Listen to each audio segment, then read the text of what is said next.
Hi everyone, welcome to 5 Minutes on Safety with Shane from Keep It Simple Safety. Today we are going to talk about incidents.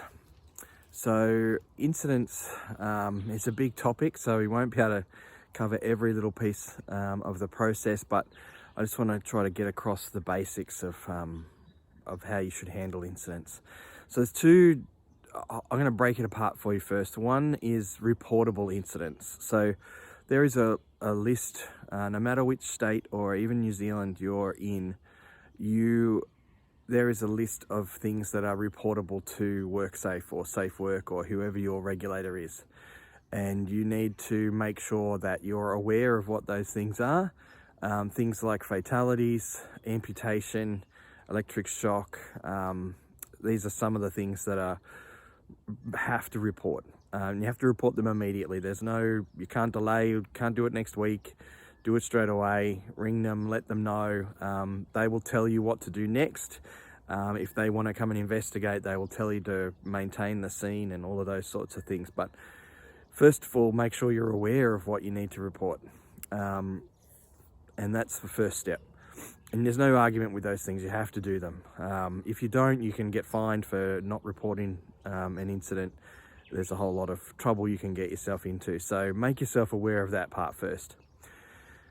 Second, I guess for the regular kind of incidents and for reportable incidents, because you should be recording and maintaining records of all of this sort of stuff. First thing, you need to be able to have people report incidents, have an incident report form or some way to track that information. And you should make people aware that they need to report everything. Even down to what seems to be little things, right? So a good example is if you're out in the workshop and you bang your knee or you slip over and bang your knee and you think that nothing of it, and you get up and you shake it off kind of and walk around and it feels okay, and you go back to work and it's a Friday afternoon, so you just want to get things finished. If you go home and don't tell anybody that it happened, and you wake up the next morning and your knee's blown up like a football, then how are you going to prove that happened at work? And this is not so much about the insurance companies that manage workplace injuries as it is about anything else. You have to have a trail. You have to make sure that you report things and make sure that everyone's aware. Now that instance, it may just be you let your boss know or your supervisor or whatever that you've banged your knee and it seems fine. I'm happy to keep working. No need to go to a doctor or anything like that. But I just wanted to let you know. There are plenty of instances where things like this happen, and it's really important. The first thing you do is you have to record or have to have some notification process when an injury or an incident happens. Second part is you need to assess the incident, really. You need to look at it and go, well, was this a near miss? Could this have been really serious? Do we need to do something different? You need to look at whether that process is right, whether that piece of equipment is right, whether you need to clean that area up or change the workshop or whatever. There could be 1,000 different things that might be worth looking at to try and prevent that incident from happening again. That's your main purpose of investigating an incident. Now, not every incident needs to be investigated. If you get a paper cut and you put a band-aid on it, you don't need to investigate that. But if you slip and you almost fall, into a very dangerous position, or you run into a piece of equipment, or, that had the real potential to be a very serious incident, then you need to investigate those sorts of things and see if there's some way that you can prevent that from happening in the future. It's really important that you show that you do this and that their actions come out the other end and you do something about those actions. Those actions could be to have a toolbox talk and do some education around making sure people are aware of things in the work area. Could be a multitude of different things. Could be a new training that you roll out. Could be a different piece of equipment.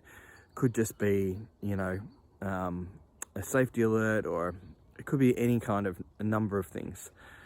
What you do about it isn't as important as the fact that you investigate and you show that you're doing something. There's not a right or wrong answer to a lot of this stuff. It's really just showing that you go through the process. So first of all, just to recap, make sure you know what your reportable incidents are, because you don't want to get caught out not reporting something. Make sure that you have a process where people can capture their incidents and report them. Make sure that you have a process for investigating serious potential incidents or serious incidents, and make sure that you do something about it when something goes wrong. Investigate it, figure out what you can do, and make some changes. There's no surefire way for any of this. Every incident is different. There's not a one size fits all kind of approach, but you need to make sure you have a process and that you do it when you have an incident. We'll do another video on injury management, which is like the second part, I guess, of a lot of incident processes. But this one was really just to make sure you get the basics for incident management in place. Thanks for watching. As always, there's 3 ways we can help you right now. Make sure that you subscribe to this channel. Lots more content coming out on YouTube. Secondly, join our small business Facebook group. You can ask questions. There's more content. We have a monthly webinar where you can get your questions answered. Very useful.